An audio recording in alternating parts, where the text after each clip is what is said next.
નમસ્કાર દર્શક મિત્રો, @ગુજરાતમાં આપનું સ્વાગત છે।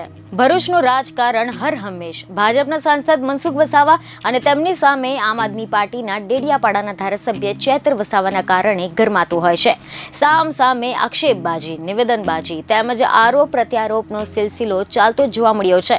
ત્યારે હાલ પણ આવામાં આમ આદમી પાર્ટીના ધારાસભ્ય ચૈત્ર વસાવાનો એક વિડીયો સોશિયલ મીડિયા પર વાયરલ થયો છે, જેમાં તેઓ ભાજપ સાંસદ મનસુખ વસાવાને આગામી દિવસોમાં ફોન કરીને તેમનો સમય માંગીને બંને ભેગા મળીને જે સરકારી કચેરીઓમાં ભ્રષ્ટાચાર ચાલી રહ્યો છે તેનો હિસાબ માંગવા જઈશું તેવી વાત કહેતા જોવા મળી રહ્યા હતા। જેમાં ધારાસભ્ય ચૈત્ર વસાવાએ એવું જણાવ્યું કે ટીડીઓની જે ઘટના બની હતી તે દરમિયાન મારી અને મનસુખ વસાવાની રકઝક થઈ।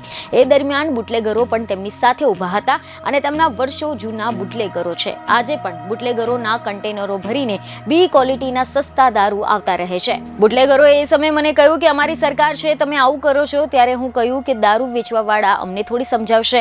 પોલીસની હાજરીમાં બુટલેગરોએ જેમ ફાવે તેમ બોલ્યા હતા, તેમ છતાં પણ કોઈ કાર્યવાહી થઈ નથી, જેની આગળ અમારી જીભાજોડી થઈ ગઈ હતી અને આજે પણ મને મનસુખ વસાવાની સાથે કોઈ પણ વ્યક્તિગત ભેદભાવ નથી। મનસુખભાઈ અમારા વડીલ છે।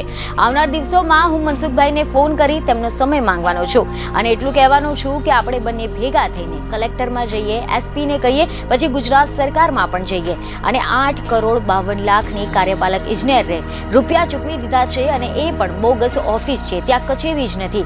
તેમજ વન વિભાગે જે 5 વર્ષમાં વાઉચરો આપીને કરોડો રૂપિયાનો ભ્રષ્ટાચાર કરી નાખ્યો છે, ત્યારે ટ્રાઇબલના પૈસા ક્યાં જાય છે તેનો હિસાબ લઈશું। બીજને ખબરો સાથે ફરી મળીશું। ધન્યવાદ।